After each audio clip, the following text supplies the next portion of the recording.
구독과 좋아요는 큰 힘이 됩니다. 겨울이 한창입니다.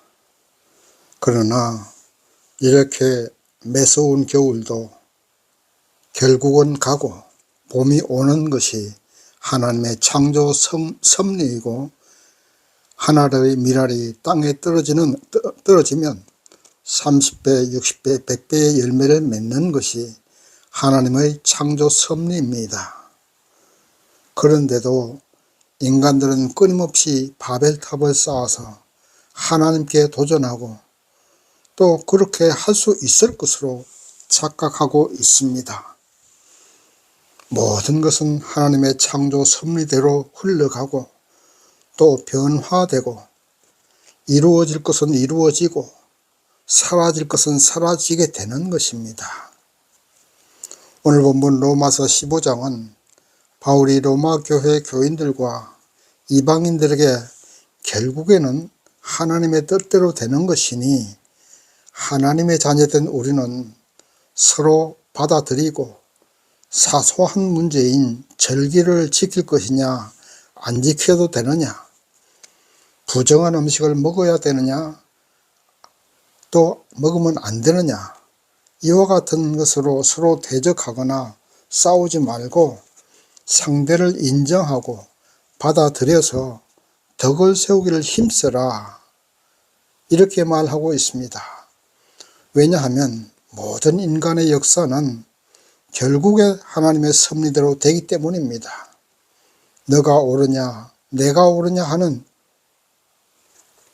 양심 문제로 다툴 필요가 없고, 서로 덕을 세움으로써 하나님을 기쁘시게 하는 그것이 우리의 할 일이라고 말하고 있는 것입니다. 그리고 마지막으로 바울은 로마 교회 교인들에게 자신을 위한 중보 기도를 부탁하는 내용으로 마무리합니다. 우리는 오늘 본문 로마서 15장을 공부하면서 세 가지 정도로 하나님의 은혜를 받고자 합니다. 첫째는 우리의 삶이 하나님을 기쁘시게 하는 삶이 되어야 한다고 말합니다. 오늘 본문 로마서 15장 1절 말씀 보십시다. 우리 강한 자가 마땅히 연약한 자의 약점을 담당하고 자기를 기쁘게 하지 아니할 것이라. 아멘. 사람들은 다 이기적인 본성을 가지고 있습니다. 맛있는 것 있으면 내가 먼저 먹고 싶어 하고, 좋은 것 있으면 내가 먼저 가지고 싶어 합니다. 그러나 바울은 그렇게 하지 말라고 말합니다. 나보다 먼저 이웃을 기쁘게 하고 나보다 먼저 이웃을 살려야 한다고 그렇게 말하고 있습니다. 왜냐하면 예수님께서 그렇게 살아가셨기 때문입니다. 예수님은 돌덩이가 둑덩이가 되게 할 수가 있었고 성전 꼭대기에서 뛰어내릴 수도 있었습니다. 그러나 예수님은 항상 배고프고 잠잘 곳이 없어서 노숙을 하기도 하셨습니다. 그것이 하나님의 뜻이었고 그것을 하나님은 기뻐하셨기 때문입니다. 결국에는 인류의 죄를 최대의 약점인 죽음에서 살리고자 십자가를 지시지 않았습니까? 그것이 인간의 약점을 담당하는 것이기 때문입니다. 그런데 어떤 사람들은 말합니다. 그래봐야 아무 소용없습니다. 결국 마지막에는 돌아오는 것은 배신이더라, 이렇게 말합니다. 그렇습니다. 마지막에는 배신입니다. 유대인들은 예수를 십자가에 못 박지 않았습니까? 예수님의 제자들까지 배신하지 않았습니까? 그러나 결국에는 예수님께서 부활하시고 승천하심으로써 승리하시고 모든 것은 하나님의 뜻대로 이루어지게 된 것입니다.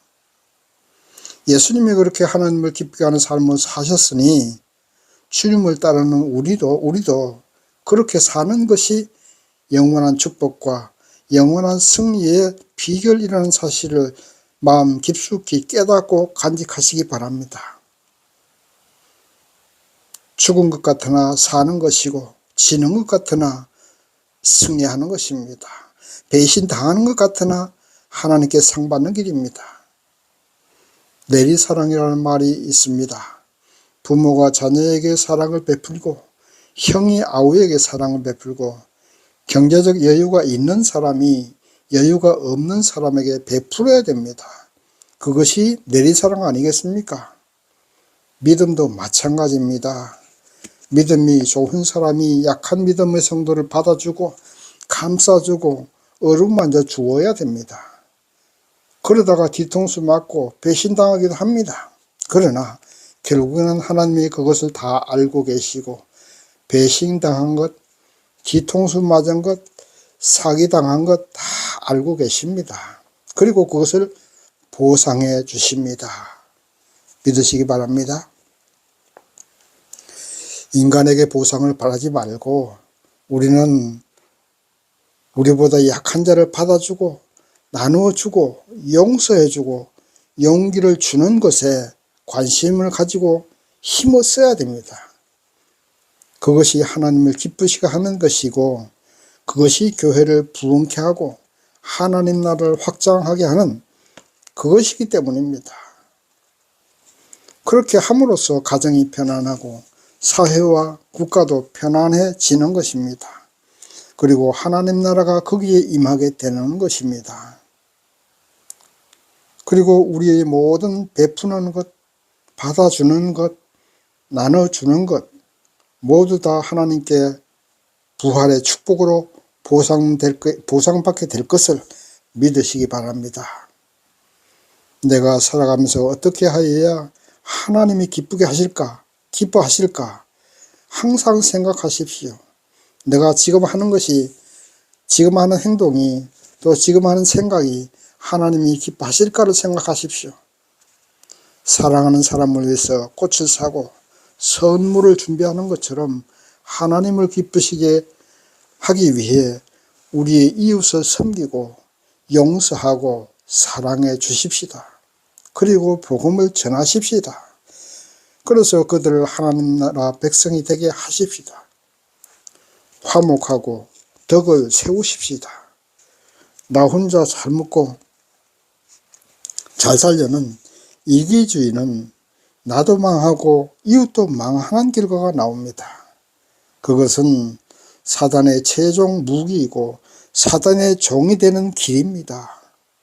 나도 살고 이웃도 살고 모두가 살고 승리하고 하나님이 기뻐하시는 삶을 살아야 되지 않겠습니까? 한 마음, 한 뜻, 한 입으로 하나님을 기쁘게 하십시다. 그것은 바로 예수의 마음, 그것으로 하나 되어야 됩니다. 예수의 입, 그것으로 한 입이 되어야 됩니다. 예수의 뜻, 그것으로 한 뜻이 돼서 서로 섬기고 사랑하고 용서하고 화목해서 덕을 세우는 그런 삶을 살아야 함을 우리 마음 깊숙이 명심하고 새기십시다. 두 번째, 결국에는 하나님의 섭리대로 된다는 사실을 믿으시기 바랍니다. 본문 말씀 7절 말씀 보시겠습니다. 이러므로 그리스도께서 우리를 받아 하나님께 영광을 돌리심과 같이 너희도 서로 받으라. 아멘. 바울이 이방인의 사도가 된 것은 하나님의 뜻이었고 하나님의 섭리였습니다. 그가 가말리엘 문화에서 율법 교육을 철저하게 받고 아주 고수분자 바리새인으로 기독교인들을 핍박하고 죽이는 끔찍한 일을 하였지만 그러나 결국에는 부활하신 예수님을 만나고 하나님의 종이요 이방인의 사도가 되었습니다. 그것이 하나님의 섭리이기 때문입니다. 오늘 본문 말씀 9절은 시편 18편 49절을 인용한 것이고 10절은 신명기 32장 43절 또 11절은 시편 117절 1절 12절은 이사야 11장 10절을 인용한 것입니다. 이렇게 구약 성경을 많이 인용해서 바울이 말하고자 하는 것은 바울이 이방인의 사도가 된 것과 하나님을 섬기고 영화롭게 하는데 유대인이나 이방인이나 동등하고 이방인도 유대인과 동일하게 구원의 소망을 가질 수 있다는 말을 하기 위해서입니다. 그리고 그것이 하나님의 섭리라는 사실을 말하기 위함입니다. 길려봐야 벼룩이라는 말이 있습니다. 바울이 그렇게 열성적인 바리새인이었지만 하나님의 손안에 있습니다. 유대인들이 그렇게 선민의식을 가지고 이방인들을 버러지 보는 것처럼 무시했고 그랬지만은 구약 성경에 예언되어 있는 그대로 유대인이나 이방인이나 주의 이름을 부르고 예수를 믿고 구원의 소망을 가지게 되면 모두가 다 구원받을 수 있는 것입니다. 이것이 하나님의 섭리입니다. 인간이 아무리 자기 잘난 맛에 산다고 해도 하나님의 손안에 있습니다. 결국에는 하나님의 뜻대로 역사는 흘러갑니다. 잘났으면 얼마나 잘났습니까? 인간들이 바벨탑 쌓아보았자 허물어지는 것은 당연한 것이고 순식간입니다. 허물어지지 않고 쇠하지 않는 성을 쌓는 비결은 하나님께 순종하고 서로를 존중하고 서로에게 기쁨을 주고 서로를 받아주고 강한 자가 약한 자를 보살피는 믿음의 시온성을 건설하는 것입니다. 다시 말씀드립니다. 허물어지지 않는 것은 믿음의 시온성입니다. 그 믿음의 시온성은 하나님께 순종하고 서로를 사랑하고 서로에게 기쁨을 주고 받아주고 강한 자가 약한 자를 보살피는 그것이 믿음의 시온성이고 그 믿음의 시온성을 건설하는 것이야말로 우리에게 최대의 사명이고 하나님의 섭리입니다. 우리 주 예수님이 성주가 되시고 우리 주 예수님 안에서 평강을 누리고 생명과 축복을 누리게 되는 것입니다. 오늘 본문 말씀 14절 말씀 보시겠습니다. 내 형제들아 너희가 스스로 선함이 가득하고 모든 지식이 차서 능히 서로 구원하는 자임을 나도 확신하노라. 아멘. 로마 교회는 유명한 목회자도 없었습니다. 바울이나 아볼로나 야고보나 베드로와 같은 유능한 제자들이나 오늘날 말하는 스타 목사님들이 없었습니다. 오로지 로마 교회 교인들 스스로 성경 공부하고 말씀대로 서로 사랑하고 받아주고 용기를 주고 격려하는 참으로 아름다운 평신도 중심의 교회였습니다. 그런데도 바울이 로마서를 기록하여 그들에게 편지 보내게 된 것은 하나님의 은혜로 이방인의 사도가 되어서 복음을 전하는 일이 그의 사명이기 때문이었습니다. 결국 이 로마 교회를 보면 평신도 지도자가 얼마나 중요한지 알 수 있습니다. 유명한 부흥 강사보다 TV에 나오고 능력 있는 목사님보다 열심히 있는 평신도 지도자가 많아야 교회가 무너지지 않고 서로 하나가 되고 아름답고 부흥되는 교회가 될 수 있는 것을 알 수가 있습니다. 그렇다고 목사님이 필요 없고 부흥사도 필요 없다는 것은 절대 아닙니다. 목사님이 계셔도 모든 교인들 다 어루만져 주기에는 한계가 있습니다. 부흥사님들은 한 번 오셔서 불을 지피기만 하고 떠나십니다. 그러면 그 불을 꺼트리지 않고 계속 불씨를 살리는 일은 평신도 지도자가 해야 됩니다. 구역장님, 주일학교 교사 아니면 믿음이 좋은 분들이 약한 분들을 끊임없이 보살피고 이웃에 사는 사람들이 예수를 안 믿어도 끊임없이 기도해주고 사랑해주고 관심을 가져주고 보살피고 복음을 전해서 하나님 앞으로 모시고 나오는 것, 누가 하는 겁니까? 평신도 지도자가 하시는 일입니다. 주일날 하루 목사님 말씀 듣고 은혜 받는 것으로 만족해서는 그 교회는 허약하고 무너지기 쉽습니다. 스스로 성경 공부하고 기도해서 로마 교회 교인들처럼 아름다운 교회로 만들어가는 것이 우리 성도님들이 해야 할 일입니다. 이러한 평신도 지도자들은 아마도 나중에 주님 만날 때 목사님보다도 더, 부흥사들보다도 더 많은 상급과 칭찬을 받을 것으로 저는 확신합니다. 그러므로 우리 성도님들 스스로 성경 공부하시고 기도해서 영적인 평신도 지도자가 되십시오. 그래서 우리 교회가 로마 교회처럼 평신도가 중심이 되는 건강한 교회가 되어야 할 줄 믿습니다. 국가가 튼튼하려면 중산층이 많아야 튼튼합니다. 중산층은 바로 국가의 허리이고 평신도 지도자는 교회의 허리입니다. 하나님 나라의 허리입니다.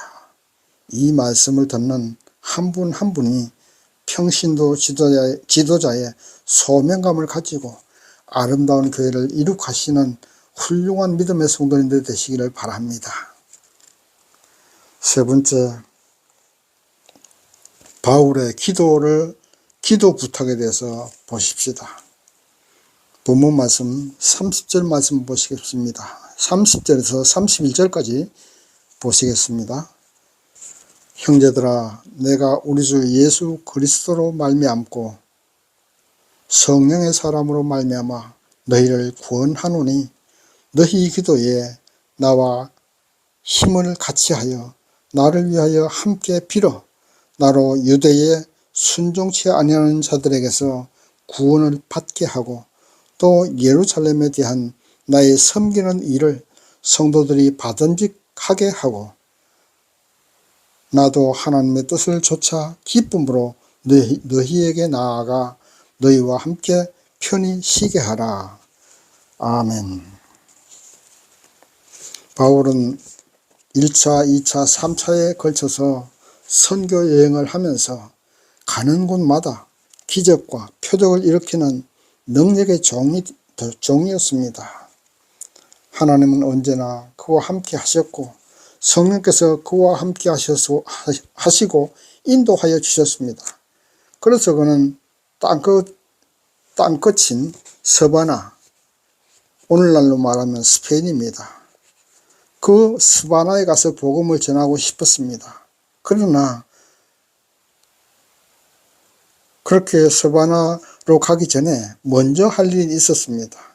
마게도냐와 아가야 지방의 이방인 교인들이 예루살렘에 가난한 사람들을 위해서 구제 헌금한 것을 가지고 먼저 예루살렘 교회 가서 전달하고 그 다음에 로마 교회를 방문하고 그들에게서 힘과 용기를 얻고 난 뒤에 서반으로 가기를 원했던 것입니다. 그런데 이렇게 능력의 종 사도 바울도 인간인지라 예루살렘에 가는 것이 걱정이 된 것 같습니다. 혹시라도 예루살렘에 열심히 있는 유대인 그리고 바리새인들이 바울 자신을 잡아서 고통을 주지 않을까 하는 그런 걱정이겠지요. 그래서 바울은 한번 만나보지도 못한 로마 교회 교인들에게 자신을 위해서 중보기도를 부탁하고 있습니다. 성도 여러분, 같은 믿음의 형제끼리 가장 좋은 선물이 무엇인지 아십니까? 기금속의 선물보다도 돈보따리보다도 더 좋은 것은 바로 중보기도인 것을 믿으시기 바랍니다. 중보기도의 힘을 과소평가하지 마시기 바랍니다. 유리컵에 물을 담고 사랑한다고 말하는 물의 결정체와 미워한다고 말하는 물의 결정체가 다른 것 알고 계실 것입니다. 사랑한다고 말하는 물의 그 컵의 물은 눈송이와 같이 아름다운 오각형 결정체가 되는데 미워한다고 말하는 컵의 물의 결정체는 다 어그러지고 흉측한 모양으로 깨어진다고 합니다. 우리의 눈으로 보이지 않는다고 없는 것이 아닙니다. 여러분들이 중보기도하는 대상이 누구이든지 정말로 간절한 마음으로 부모가 자녀를 위해서 기도하는 것처럼 시시때때로 기도해주면, 중보기도해 주시면 하나님은 그 기도에 응답하시고 역사가 일어난다는 사실을 믿으시기 바랍니다. D.L. 무디 목사님, 미국의 유명한 부흥사님이죠. 그 D.L. 무디 목사님이 말씀하신 내용이 뭐냐 하면, 내가 성취한 것 가운데 위대한 것이 있었다면 그것은 모두 어머니의 덕택이었다고 했습니다. 그 무디 목사님의 어머니의 중보기도 때문에 D.L. 무디 목사님이 있게 되었다는 것입니다. 요한 웨슬레의 어머니 수산나 여사의 중보기도가 있었기 때문에 감리교의 창시자 요한 웨슬레가 있었던 것입니다. 가족들을 위해서 중보기도하고, 믿음 약한 분들을 위해서 중보기도하고, 목회자는 교인들을 위해서, 교인들은 또 목회자를 위해서 중보기도해 주십시다. 국가를 위해서 기도하십시다. 우리의 중보기도가 아무 효과가 없는 것이 절대 아닙니다. 어머니의 눈물의 기도가 자녀를 성공하게 하고, 부부의 중보기도가 서로를 사랑하게 하고 성공하게 합니다. 눈에 보이지 않는다고 없는 것이 절대 아니라는 사실을 명심하십시오. 우리가 하는 중보기도가 핵폭탄보다도 위력이 더 큽니다. 우리가 하는 중보기도가 병을 낫게 하고 억만금의 돈보다도 큰 힘을 발휘합니다. 그래서 바울은 로마 교회 교인들에게 중보기도를 부탁했던 것입니다. 이제 말씀을 정리합니다. 인간이 아무리 발버둥 치고 바벨탑을 쌓아도 하나님의 창조 섭리를 거스릴 수는 없고 하나님의 역사를 막을 수가 없습니다. 그러므로 우리는 오직 하나님을 믿는 믿음 안에서 서로를 용서하고 또 받아주고 격려해주고 덕을 세우면서 그렇게 살아가십시다.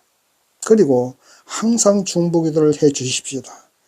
기도의 위력이 눈에 안 보인다고 없는 것이 절대 아닙니다. 분명 중보기도의 위력은 핵폭탄보다도 강력합니다. 여러분의 중보기도를 통해서 가정이 평안하고 교회가 부흥되고 국가가 잘 돼가는 역사가 일어난다는 사실을 믿으시고, 모세의 어머니처럼, D.L. 무디 목사님의 어머니처럼, 요한 웨슬레의 목사님의 어머니처럼 세상을 변화시키는 능력의 중보기도를 하시는 저와 여러분이 되시기를 주님의 이름으로 축원합니다. 아멘.